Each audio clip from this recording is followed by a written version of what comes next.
Hello guys, this is EST Learning and Motivational Channel by Ekta Tyagi.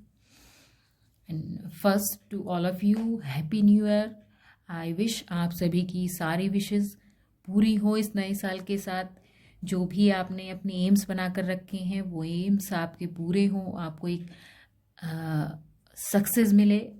और जो भी आप लोगों को बीते साल में परेशानियां हुई हैं, क्योंकि सभी के लिए वो एक बहुत टिपिकल ईयर माना जाएगा। कोरोना काल जिसे कहा जा रहा है, बुला जा रहा है कि कोरोना काल था, तो वो ईयर कोरोना ईयर के नाम से ही आगे फेमस होने वाला है। तो जो बीता है तो कहते हैं कि जो बीत गया सो बीत गया, तो उससे क्योंकि वो एक अच्छी यादगार के रूप में नहीं रहेगा सभी के लिए। तो क्योंकि सभी के लिए मैक्सिमम जो लोग मेरे कांटेक्ट में हैं, कोई भी एक व्यक्ति ये नहीं कह सकता कि हाँ हम लोगों के लिए बहुत अच्छा साल था। सभी के लिए कुछ ना कुछ परेशानियां लेकर आया है, और कुछ ना कुछ क्या ये कहिए, मैक्सिमम जो भी सिचुएशंस बन के आई हैं टिपिकल, वो इस साल में बन के आई हैं लोगों के लिए। बहुत सिचुएशंस टिपिकल क्रिएट हुई हैं इस ईयर में सभी के लिए। सभी को एक टिपिकल सिचुएशन से गुजरना पड़ा है। तो आई विश कि आगे आपके साथ ऐसी टिपिकल सिचुएशंस ना बने और आप सभी को सक्सेस मिले। जो भी आपको अपनी एम्स बना कर रखे हैं, जो भी आपकी विशेज़ हैं, वो कंप्लीट हों इस नए साल के साथ। मेरी सभी के लिए यही विशेज़ हैं। और अगेन से happy new year. Now we start our next topic. Complex number हमारा चल रहा था। आपने फर्स्ट वीडियो अगर देखा है तो बहुत अच्छी बात है, अदरवाइज़ अगर नहीं देखा है तो प्लीज़ आप उसे जाके देख लीजिएगा, प्लेलिस्ट में आपको मिलेगा वो। और प्लीज़ जिन लोगों ने इसे लाइक सब्सक्राइब और शेयर नहीं किया है, वो इसे लाइक सब्सक्राइब और शेयर कर दें। Now will start. जो हमें नेक्स्ट अपनी टॉपिक को स्टार्ट करना था, आगे कंटिन्यू करना था, तो कॉम्प्लेक्स नंबर के बारे में। कॉम्प्लेक्स नंबर आया कहाँ से, क्या चीज़ें थी उसमें, कैसे डिफ़ाइन होता है वो, तो वो सारी चीज़ें हमने उसमें कर ली थी फर्स्ट जो हमारा लेक्चर हुआ था। अब इसमें हम दो चीज़ें पढ़ेंगे। पहले बता देती हूँ कि क्या पढ़ेंगे हम। तो पहले ग्राफिकल रिप्रेजेंटेशन है एक हमारा टॉपिक, और दूसरा ये कहिए कि कॉम्प्लेक्स नंबर के लिए लॉज कह लीजिए, या कह लीजिए कि अलजेब्रिक लॉज हैं वो, जो सिंपली आप जानते हैं कि मल्टीप्लिकेशन, एडिशन और डिवीज़न और सब्ट्रैक्शन। तो ये सारी चीज़ें वैसे तो आप जानते हैं, लेकिन कॉम्प्लेक्स नंबर के लिए कैसे डिफाइन होंगी, या अगर कोई दो कॉम्प्लेक्स नंबर हमें दे दी गए हैं या उससे ज़्यादा दे दी गए हैं, 2 और मोर, तो तब उन फंक्शंस के लिए हम ये सारी चीज़ें कैसे अप्लाई करेंगे, और फंक्शन का ग्राफिकल रिप्रेजेंटेशन कैसे करेंगे। तो ये दोनों चीज़ें मैं कोशिश करूँगी आज के लेक्चर में आपको कंप्लीट कराऊँ। तो स्टार्ट करते हैं हम। तो पहले थोड़ा सा ग्राफिकल रिप्रेजेंटेशन बता देती हूँ, ठीक है। तो आई थिंक जो मुझे पुरानी जो हमारी वीडियो थी उसमें जो भी तुम्हारे कमेंट्स थे, उसमें कुछ ऐसा था कि वो थोड़ा ब्लर थी, तो कोशिश रहेगी कि इसमें वो ब्लर ना आए और थोड़ी क्लियरिटी हो हमारे इसमें जो हमारी क्लास है आज की। तो स्टार्ट करते हैं। अगर हमें कॉम्प्लेक्स नंबर दिया है तो सीधी सी सबसे पहले कि z equals to x plus iota y, ठीक है। ये क्या था हमारे पास, कॉम्प्लेक्स नंबर, ठीक। हम पहले लेक्चर में ये डिफाइन कर चुके हैं कि कॉम्प्लेक्स नंबर जो हमारा है वो कॉम्प्लेक्स नंबर z से डिफाइन होता है, ठीक है। और दूसरा ये कि x प्लस आयोटा वाई की फॉर्म में वो डिफाइन किया गया है। तो अब इसमें एक दो चीज़ें मैंने बताई थी आपको कि x क्या है हमारा रियल पार्ट, y क्या है हमारा इमेजनरी पार्ट। तो जब हम सिंपल एक ग्राफ प्लॉट करते हैं तो एक हमारे पास x एक्सिस होती है, एक हमारे पास y एक्सिस होती है, ठीक। जो कार्टेशियन फॉर्म डिफाइन होती है, तो x प्लेन की साइड चलेंगे तो x एक्सिस, y प्लेन पर चलेंगे तो y एक्सिस, ठीक। प्लेन पर मिड पॉइंट हमारा एज ए ओरिजिन होता है, ठीक। तो इसमें हमने एक लेंथ ली यहाँ पे जिसे हमने डिफाइन किया x, और ये हमारी एक लेंथ हुई जिसे हमने डिफाइन किया ऐसे y, ठीक। और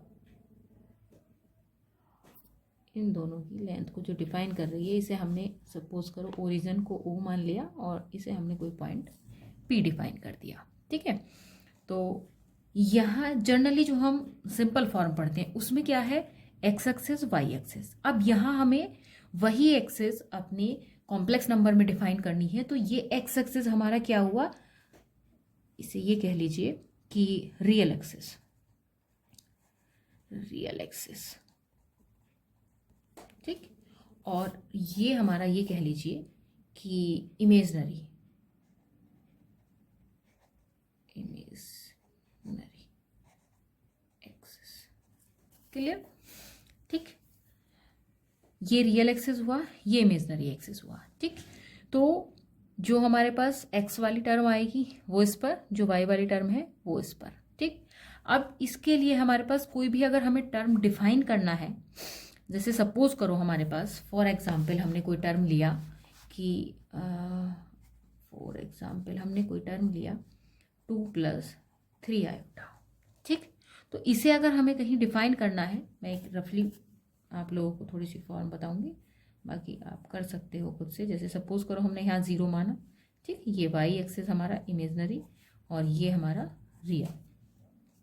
इस पर हमने लिया 1 2 और 3, मैक्सिमम था 1 2 और 3। ठीक, रियल पार्ट हमारा क्या था 2, दैट मीन्स ये पॉइंट, और इमेजनरी पार्ट क्या था हमारा 3। ठीक, that is this point and this point. ठीक, और ये दोनों को मीट करने वाली लाइन, ये ओरिजिन, ये हमारा पी पॉइंट। ठीक, तो यहाँ पे लेंथ हमारी 2 और यहाँ पे लेंथ हमारी 3। अब ये लेंथ हम निकाल सकते हैं। तो सीधी सी हमें, अगर हम पाइथागोरस पर में आप सब लोग पढ़ चुके हैं, तो इसका ये कैसे निकलती है, इसका स्क्वायर, या फिर आप ये कह लीजिए कि x² प्लस y²। ठीक, ये चीज़ें हमें पता है। ठीक है, और इस एंगल को अगर हम थीटा मान लें तो ये जो फॉर्म हमारे पास डिफाइन होगी, तो ये फॉर्म हमारी एक पोलर फॉर्म को बनाती है, क्योंकि एंगल हमारी फॉर्म में आ जाता है। तो पोलर फॉर्म जो हमारी डिफाइन होती है, उस पोलर फॉर्म से हमारे पास दो चीज़ें आती हैं। और एक चीज़ ये कि ये जो हमारे पास फॉर्म आई है √x² प्लस y², जिसे हम जनरली डिफाइन करेंगे किससे, z से। ठीक है, और ये जो z होगा इसे ऐसे डिफाइन नहीं करेंगे, इसे ऐसे लिखा जाएगा मॉड्यूलस ऑफ z। क्लियर? कि मॉड्यूलस ऑफ क्या है हमारे पास, z का मॉड्यूलस है ना। और या फिर हम इसे डिफाइन कर सकते हैं, और modulus of z, this is the notification, कि मॉडुलस ऑफ z को हम डायरेक्टली इससे डिफाइन कर सकते हैं। ठीक है, अगर कहीं पर हमें डायरेक्टली मॉडुलस किसी भी वैल्यू के लिए कोई डिफाइन किया गया है, सपोज करो जैसे हमने एग्जांपल लिया था और इसे कह दिया जाता कि z इक्वल्स टू ये फॉर्म हमें दी हुई है और इसका मॉडुलस फाइंड आउट कराया जाता, तो हमारे पास जो मॉडुलस की फॉर्म आती, यहाँ पर मैंने एक रफली स्ट्रक्चर आपको दिया था। तो z की वैल्यू हमारे पास क्या आ जाती है, इसके लिए मॉडुलस √2² प्लस 3², दैट मीन्स 4 + 9, और हमारे पास जो भी है वैल्यू 30। क्लियर? ठीक है, फॉर एग्जाम्पल हमारे पास ये क्लियर हो गई। मतलब अब अगर आपके पास कोई फॉर्म आती है तो आप यहाँ से उसकी वैल्यू, अगर कोई ओपी लेंथ आपसे पूछता है तो आप फाइंड आउट आई थिंक करके बता देंगे उसे। ठीक है, तो यहाँ से हमारे पास एक मॉडुलस वैल्यू हमने नहीं निकाली, जो हमने आपको बताया कि मॉडुलस वैल्यू आएगी हमारे पास, वो मॉडुलस वैल्यू हुई हमारे पास ये। ठीक, अब इससे अगर हमें थीटा फाइंड आउट करने के लिए कहें, क्योंकि पोलर फॉर्म की हमारे पास बात हो रही है, तो अगर हम यहाँ से कहें कि हमें थीटा फाइंड आउट करना है, तो सीधी सी एक फॉर्म है हमारे पास, जिसे हम, या फिर हम इसे ऐसे कह देते हैं कि एम्पलीट्यूड, जो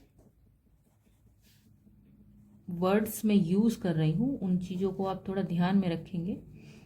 ठीक है, तो ऑफ z, ठीक है, एम्पलीट्यूड ऑफ, या फिर ये कह लीजिए कि कहीं पर भी आपसे आर्ग्यूमेंट पूछ रहा है या एम्पलीट्यूड ऑफ z, तो वो क्या होगा हमारे पास, वो फॉर्म होगी हमारे पास tan इनवर्स y/x। और इसे कैसे डिफाइन कर सकते हो, theta equals to tan inverse y/x। Clear इतनी चीज। इसे एम्पलीट्यूड, और हाँ इसे शॉर्ट फॉर्म में ऐसे भी लिखा जाता है AMP, ठीक, और AMP ऑफ Z ऐसे करके लिखा हो सकता है, तो भी यही फॉर्म है हमारे पास y/x। और आर्ग्यूमेंट के लिए भी यही फॉर्म है कि अगर आर्ग्यूमेंट ऐसे करके लिखा है तब भी हमारे पास यही फॉर्म है। तो बिल्कुल भी कंफ्यूज होने की आवश्यकता नहीं है। एम्पलीट्यूड या आर्ग्यूमेंट, अगर दोनों चीज़ों में से कोई भी चीज़ आपको बताई गई है तो वो इसी के बारे में बात कर रहा है, ठीक। ये सारी चीज़ें हुई। इसे मॉडुलस में भी पूछ सकता है, वो आपसे डायरेक्टली ये OP लेंथ करके भी पूछ सकता है। कोई फंक्शन दे और उसमें कह दे कि हमारे पास x एक्सिस ये है और y एक्सिस ये है, कॉम्प्लेक्स नंबर में एक x एक्सिस दिया हुआ है, एक y एक्सिस का टर्म दिया हुआ है, और फिर हमसे वो पूछ ले मॉडुलस ऑफ z, ठीक। तो मॉडुलस हमारे पास क्लियर हुआ। इमेजनरी और रियल पार्ट कैसे हम ग्राफिकल फॉर्म में बताएंगे वो हुआ हमारे पास, ठीक। और मैंने सिंपली आपको एक क्वेश्चन करके बता दिया कि ये कैसे डिफाइन होगा हमारे पास, कि अगर हमसे यहाँ से कोई फंक्शन हमें दिया हुआ है 2+3 और इससे कहे ग्राफिकल रिप्रेजेंटेशन एक तरह से, तो ये 2 फॉर्म, ये 3 हुई और ये हमारे पास फॉर्म आए। OP की लेंथ भी अगर वो पूछता है तो आप डिफाइन कर सकते हैं आराम से उसे, ठीक है। और ठीक है, एक फॉर एग्जाम्पल एक क्वेश्चन मैं तुम्हारे लिए ले लेती हूँ जिससे थोड़ा आसानी से तुम्हें समझ आ जाए। For example, if z equals to कुछ एक नई वैल्यू हम ले लेते हैं, कुछ भी सपोज कर लो 2+i, ठीक है। तो हमने एक वैल्यू ये ले ली हमारे पास, जो भी कोई भी रिजल्ट हमने लिया उसमें कुछ ऐसा नहीं है, ठीक है। इफ़ हमने ये लिया कि z इक्वल्स टू ये है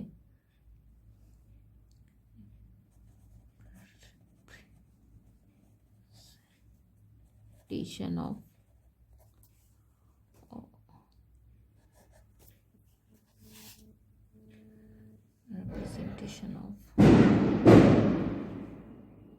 representation ये ऑन ग्राफ, ठीक, या ग्राफिकल, या ये कह लीजिए और कि graphical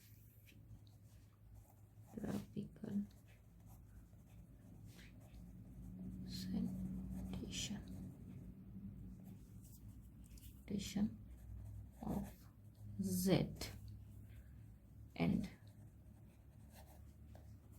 find the value of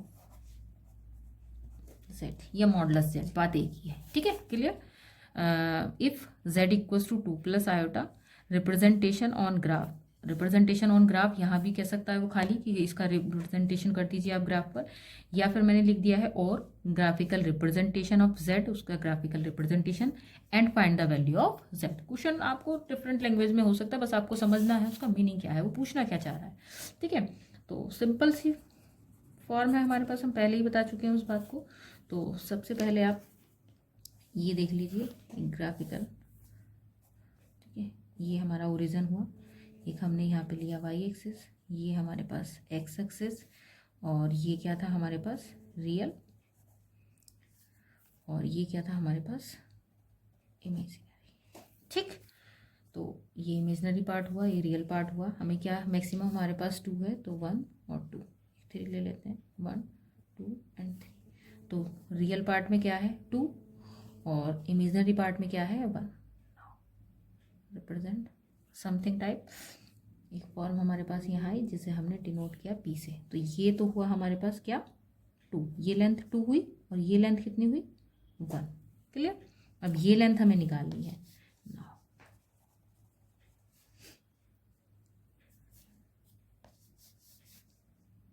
given है हमारे पास रिजल्ट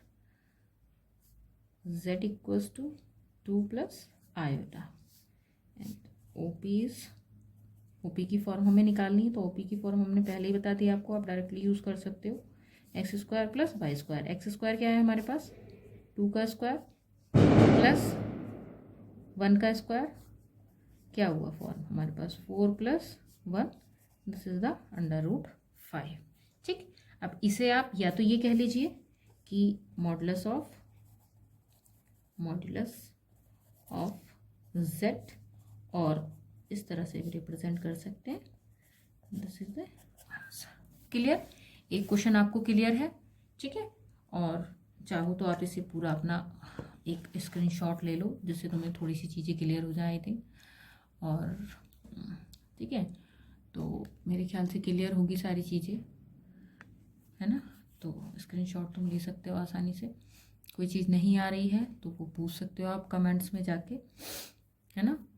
तो नेक्स्ट मेरे ख्याल से ग्राफिकल रिप्रेजेंट आप लोगों को क्लियर है।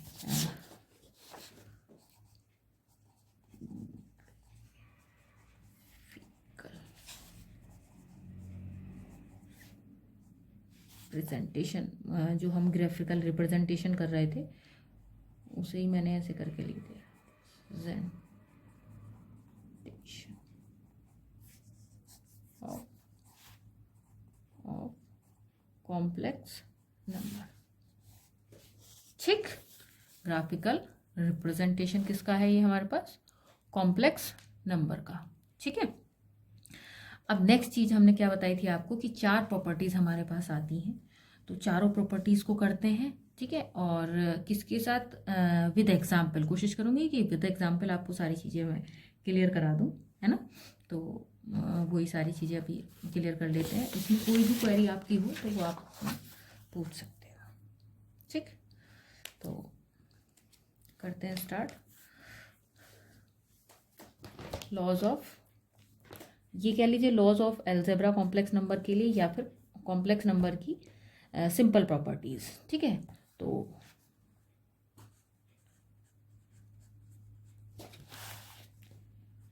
Complex,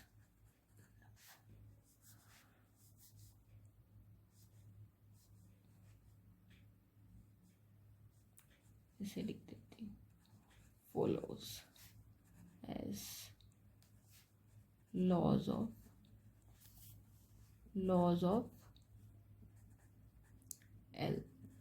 algebra,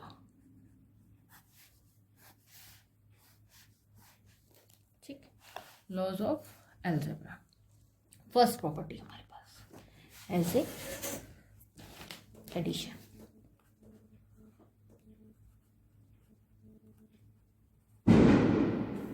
addition of complex number. तो अगर हमारे पास कोई दो कॉम्प्लेक्स नंबर आपको दिए गए हैं, दो कॉम्प्लेक्स नंबर हमें लेट, हमने सपोज करा कि यहाँ पे हमने लेट कर लिया कि let z1 equals to x1 plus iota y1, एक कॉम्प्लेक्स नंबर हुआ, and z2 equals to x2 plus iota y2, ये हुआ दूसरा कॉम्प्लेक्स नंबर हमारे पास, ठीक। अगर ये दो कॉम्प्लेक्स नंबर हैं तब दो नंबर्स का एडिशन हम कैसे करेंगे, तो फॉर्मूला हमारे पास हम ऐसे ही लिखेंगे, z1 प्लस z2, इनके लिए रिजल्ट हमें क्या दिया हुआ था, x1 plus iota y1 plus values रख लीजिए इनकी y2, क्लियर। अब रियल पार्ट रियल के साथ ऐड हो जाएगा, x1 plus x2 plus iota y1 plus iota y2, iota को आप कॉमन ले सकते हैं यहाँ से, plus x2 plus iota common ले लीजिए y1 प्लस y2। तो आप आयोटा को चाहे इधर लिख लीजिए चाहे इधर लिख लीजिए, मल्टीप्लिकेशन में कोई ऐसा इफेक्ट नहीं आता, क्योंकि जनरली इधर लिखा हुआ होता है, तो उस चीज़ से बिल्कुल भी परेशान मत होना, ठीक है। और मैं थोड़ा शॉर्ट्स करके तुम्हें एज ए एग्जाम्पल समझाऊंगी, तो बाकी अगर कोई क्वेरी होगी तो कमेंट बॉक्स में आप लिख सकते हो। फॉर एग्जाम्पल के लिए मैंने सपोज करो z1 इक्वल्स टू लिया 2 plus 3 iota, and z2 equals to लिया मैंने 4 प्लस आयोटा। तो z1 plus find z1 plus z2, तो z1 प्लस z2 आया हमारे पास 2 प्लस 3 आयोटा 4 प्लस आयोटा, ठीक। रियल पार्ट रियल के साथ ऐड हो जाएगा, 2 प्लस 4 3 प्लस 3 आयोटा, पूरा फॉर्मूला लिख देती हूँ क्योंकि फिर तो जब आप क्वेश्चन करोगे तो आपको हैबिट में आ जाएगा, ठीक है। Plus 4 iota, that is the result. देखो बहुत ही सिंपल सी चीज़ें हैं, ठीक है। अब नेक्स्ट आता है हमारे पास सेक्शन, ठीक है। और मतलब ऐसा नहीं है कि कोई चीज़ बहुत ऐसी टफ है। आई थिंक आपको क्लियर हो रही होंगी सारी चीज़ें मेरे हिसाब से। और मैं कह रही हूँ कि अगर कोई किसी को कोई क्वेरी है तो कमेंट बॉक्स में कर सकता है। फ़िलहाल मेरे हिसाब से कोई क्वेरी नहीं आनी चाहिए, क्योंकि बहुत सिंपल सा टॉपिक है। बहुत स्टार्टिंग पॉइंट से लेके चल रही हूँ, बिल्कुल बेसिक से। ठीक, ये क्लियर हो गई। सिंपल वही चीज़ें ली हमने, सब्सट्रैक्शन वाली प्रॉपर्टी ले रहे हैं। z1 जैसे वहाँ पे लिया था, z1 equals to x1 plus iota y1, z2 equals to x2 plus iota y2। Now z1 minus z2, फिर से वही रियल पार्ट से रियल पार्ट और इमेजिनरी पार्ट से इमेजिनरी पार्ट। ठीक, सॉरी यहाँ पे माइनस साइन था, तो x1 minus x2, real part से रियल पार्ट। ठीक, यहाँ पर हमारे पास प्लस आयोटा y1, ये पूरा ऐसे लिखा हुआ है ऐसे, ठीक है, मैच हो गया उससे 1, और minus iota y2। Actually last lecture में थोड़ा सा प्रॉब्लम था कि ब्लर हो रही थी और थोड़ा लाइट पेन था, इसलिए मैंने ये लिया है। तो ये थोड़ा सा रफ कर रहा है पेपर को, तो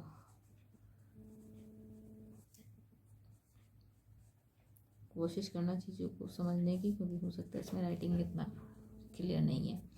ठीक है, सेकंड प्रॉपर्टी हमारे पास ये हुई।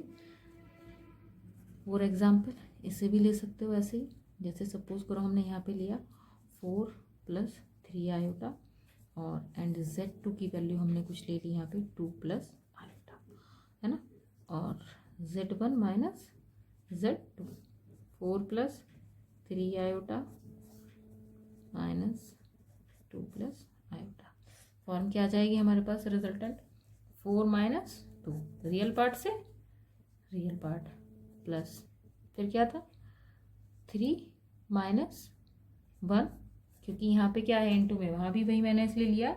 अगर यहाँ पे कुछ भी इनटू में नहीं है, दैट मीन्स क्या होता है, वहाँ पे 1 हमेशा इनटू में प्रेजेंट होता है। ठीक है, और आयोटा हमने इधर ले लिया। फॉर्म क्या है हमारे पास 2, और यहाँ पे प्लस 2 आयोटा, और 2 आप यहाँ से कॉमन ले सकते हो।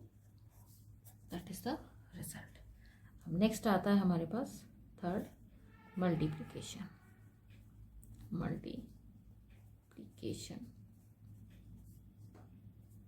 Of complex number.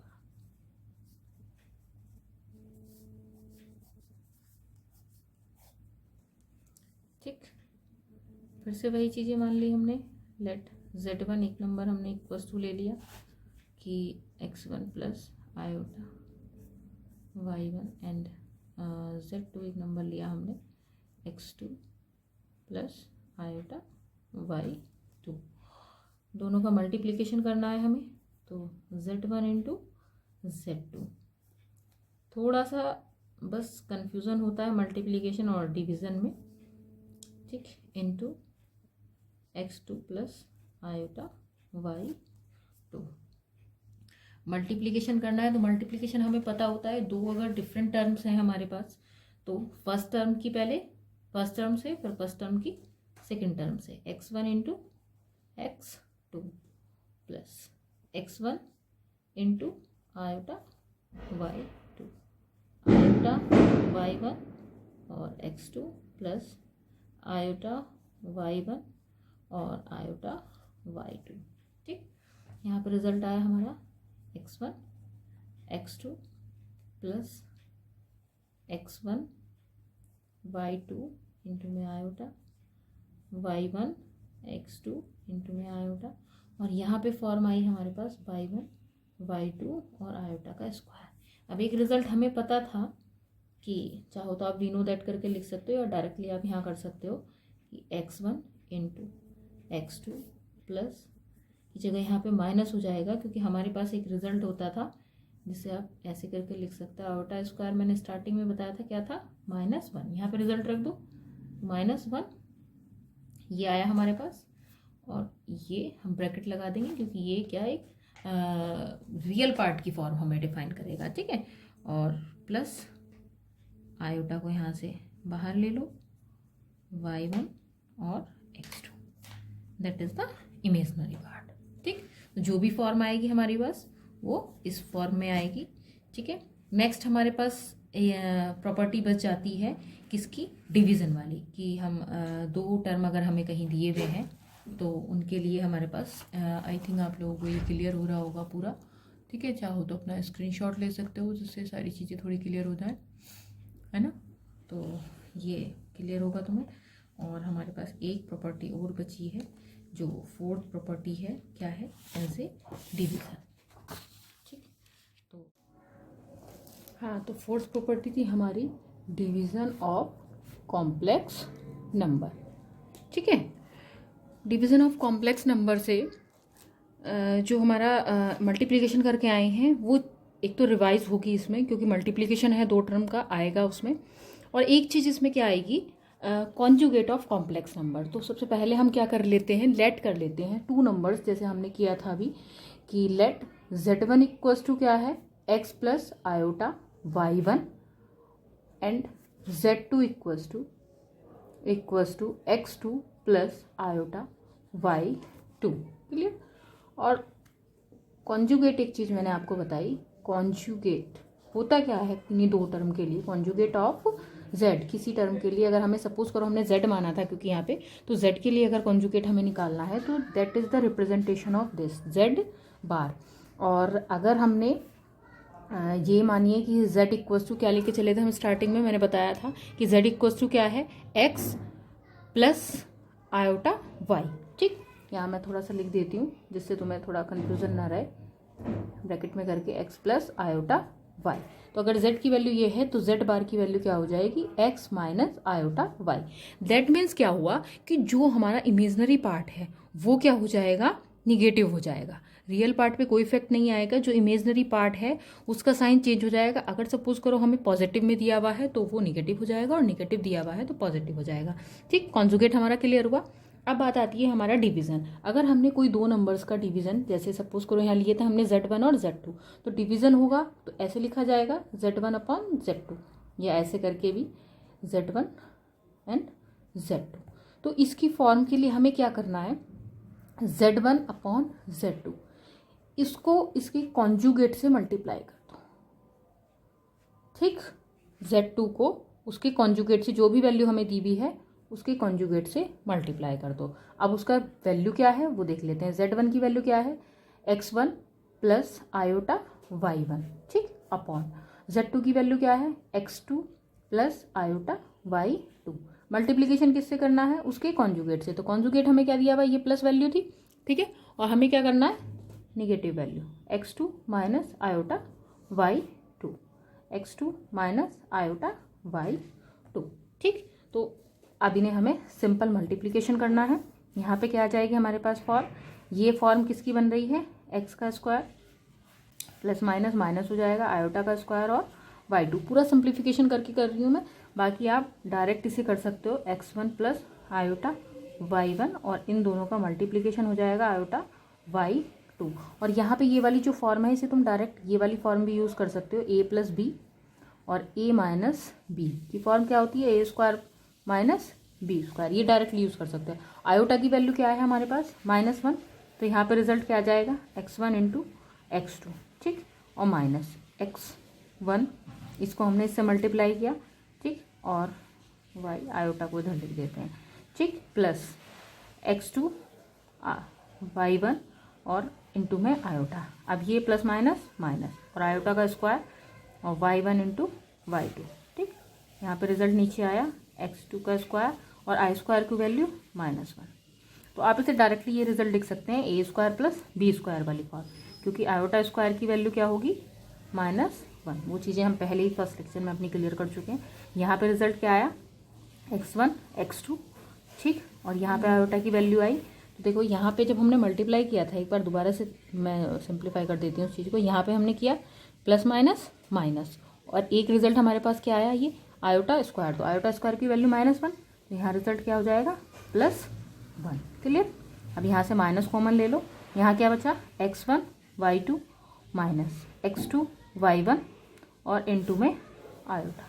ठीक, x square plus y square. Clear हो गई ये चीज़ तुम्हारे पास।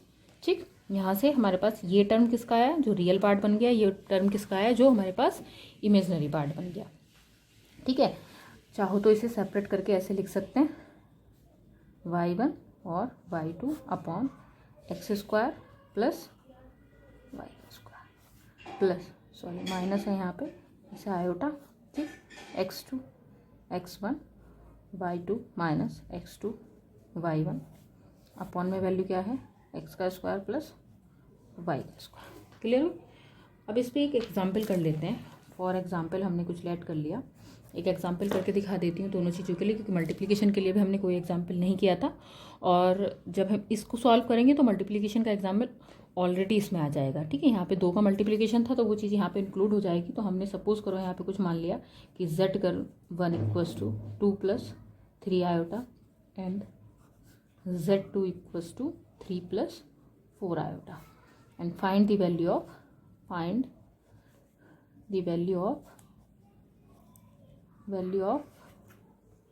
यहाँ पे आप लिख दो z1 और अपॉन z2। डायरेक्ट मैंने वही वैल्यू लिखी है, कोई दिक्कत नहीं है। ठीक है, सॉल्यूशन हमें करना है इसका। गिवन है हमें रिजल्ट क्या, z1 equals to 2 plus 3 iota and z2 equals to 3 plus 4 iota. तो सिंप्लीफिकेशन कर लो, z1 अपॉन z2 तो क्या है हमारे पास value 2 plus 3 iota 3 plus 4 iota. Multiply करनी है उसके कॉन्जुगेट से 3 माइनस 4 आयोटा और 3 माइनस 4 आयोटा। जब इसे सिंप्लीफाई करोगे तो क्या आएगा, नीचे मैंने बताया डायरेक्ट आप यूज़ कर सकते हो, चाहो तो अपना डायरेक्ट इस फॉर्म को ही लगा सकते हो। तो यहाँ पे हमारे पास रिजल्ट क्या है 3 का स्क्वायर माइनस 4 और साथ में आयोटा भी है, पूरे स्क्वायर है सॉरी। ठीक, यहाँ पे हमने इसकी वैल्यू ली 2 इंटू 3। ठीक, फिर इसको मल्टीप्लाई किया 2 इंटू 4 आयोटा माइनस क्या आया, फिर यहाँ से किया प्लस के 3 इंटू 3 आयोटा, फिर इसको किया minus 3 into 4 3 iota into 4 iota. ठीक, इतना हुआ। अब वो हमें पता ही है आयोटा की वैल्यू क्या होती है -1। यहाँ पे क्या है 6। ठीक, और ये वैल्यू -12 आयोटा का स्क्वायर। यहाँ से माइनस कॉमन ले लो 8 और यहाँ पे +9। ठीक, इसे आप डायरेक्ट आयोटा को कॉमन ले लो यहाँ से, एक रिजल्ट हमारे पास ये आएगा। और यहाँ पे 9 और यहाँ पे 16 और ये आयोटा की वैल्यू जो है तो -1 आएगी, इसे मैं डायरेक्टली प्लस लिख देती हूँ। और यहाँ पे चूंकि आयोटा स्क्वायर बराबर -1, यहाँ पे भी हम वो -1 की ही वैल्यू रखेंगे तो 6 और +12 हो जाएगा हमारे पास माइनस माइनस। और यहाँ पे हमारे पास क्या बचा 8 और 9 दोनों को ऐड कर दो, क्योंकि यहाँ पे अंदर नहीं, यहाँ पे माइनस हमने कॉमन लिया था तो ये वाला रिजल्ट हमारा क्या हो जाएगा माइनस है। ठीक है, इसे थोड़ा कर लेना करेक्शन, मेरी तरफ से लग गया था ये माइनस निगेटिव साइन। ठीक, और इन दोनों का 17। ठीक, यहाँ पे हमारे पास जब तो हम दोनों को सब्ट्रैक्ट करेंगे तो हमारे पास 1 और आयोटा आ जाएगा फॉर्म। ठीक, इसे चाहो तो मैं दोबारा से रिपीट करके लिख देती हूँ जिससे तुम्हें कोई कन्फ्यूज़न ही ना हो। ठीक, यहाँ पे हमारे पास रिज़ल्ट आया 6 माइनस 12, इसे डायरेक्ट प्लस और यहाँ पे -8 माइनस 9 और अपॉन में 9 प्लस 16। क्लियर, यहाँ पे हमारे पास वैल्यू आई, इन दोनों को हमने जब प्लस किया 16 और 9 को तो 25 रिज़ल्ट हमारे पास। ठीक है, और यहाँ पे हमारे पास 18 और -1 यहाँ से माइनस साइन आएगा। ठीक है, ग्रेटर जो डिजिट है हमारे पास, ये हमें पता है कि जो साइन आता है हमारे पास वो किसका आता है, जो बड़ी संख्या होती है तो माइनस साइन, माइनस और माइनस बाहर पे है, प्लस हो जाएगा हमारे पास। और चूंकि 1 है तो 1 को हम लिखेंगे नहीं, that is the form of iota. तो आयोटा की फॉर्म आ गई हमारे पास। ठीक है, और यहाँ पे हमने इक्वल्स टू हमारे पास यहाँ जो फॉर्म आई इसे हम ऐसे भी लिख सकते हैं 25 + 25। ठीक, या फिर इसे कुछ मतलब ये जो मैंने तुम्हें फॉर्म बताई है ये किसकी फॉर्म है, a + आयोटा b। ठीक, चाहो तो इसे ऐसे लिख लो जिससे आपको कन्फ्यूज़न ना रहे। क्लियर, ए प्लस आयोटा को बाहर ले लिया, आयोटा बी। अगर कोई आपसे ये भी कहे कि कोई क्वेश्चन हमें दे दिया सपोज करो, और उसे ए प्लस आयोटा बी की फॉर्म, ए प्लस आयोटा बी फॉर्म में, क्वेश्चंस में आगे कराऊंगी कि फॉर्म में अगर हमें प्रेजेंट करना है क्वेश्चन को, तो तब उसमें अभी फिलहाल हमारे पास यहाँ तक के लिए क्वेश्चन सॉल्व हो चुका है, कोई दिक्कत नहीं है। लेकिन अगर हमसे ए प्लस आयोटा बी की फॉर्म वो पूछ रहा है, तो फिर हमें यहाँ तक का सिंप्लीफिकेशन उसे देना पड़ेगा और पूरा लिखना पड़ेगा कि ए इक्वल्स टू क्या आया है हमारे पास 18/25 और बी इक्वल्स टू क्या आया है हमारे पास 1/25। ठीक, ये हमें रिप्रेजेंट करना पड़ेगा अगर उसने हमसे पूछा, चूंकि मैं क्वेश्चन, ठीक, तो ये सारी चीज़ें हो गई हमारे पास। दोबारा से एक बार मैं रिपीट करा देती हूँ, क्योंकि थोड़ा सा जो कन्फ्यूज़न होता है वो डिवीज़न में ही होता है। यहाँ पे मल्टीप्लिकेशन फॉर्म भी है हमारे पास, हमने उसके कॉन्जुगेट से मल्टीप्लाई किया है, जो फॉर्म हमें दी हुई थी। कॉन्जुगेट क्या होता है, जो भी उसका इमेजनरी पार्ट हमें दिया हुआ है उसका निगेटिव साइन, ऊपर नीचे दोनों साइड उसे मल्टीप्लाई किया हमने, डिनोमिनेटर को भी और न्यूमरेटर को भी। ठीक, जब इसे मल्टीप्लाई किया तो यहाँ पे ए प्लस ए स्क्वायर प्लस बी स्क्वायर वाली फॉर्म बन जाएगी, जिसे मैंने पूरा सिंप्लीफाई किया है, 3 का स्क्वायर माइनस 4 आयोटा का स्क्वायर। ऊपर पहले इसको इससे मल्टीप्लाई किया, फिर इसको इससे मल्टीप्लाई किया, फिर इस वाले टर्म को इससे मल्टीप्लाई किया, फिर इसको इससे मल्टीप्लाई किया। प्लस माइनस का जरूर ध्यान रखना, क्योंकि यहाँ भी हम लिखने में थोड़ा मिस्टेक कर गए थे। 2 6 आ गया यहाँ पे, ठीक है। और यहाँ पे आयोटा वाली फॉर्म है, तो माइनस साइन पहले से ही था और आयोटा स्क्वायर से वो नीचे हमने लिख दिया। फिर -8 यहाँ पे रिजल्ट था, ठीक, और माइनस हमने कॉमन ले लिया था, तो वो अंदर हमारा जो साइन है वो चेंज हो जाएगा, जो हमने यहाँ थोड़ा मिस हो गया था, ठीक है। -9 और यहाँ पे आयोटा हमने कॉमन ले लिया, ठीक। नीचे क्या है हमारे पास 9 और माइनस था, आयोटा स्क्वायर की वैल्यू -1, तो प्लस हो जाएगा 16, ठीक। तो उसी फॉर्म को मैंने यहाँ से वो कर दिया है।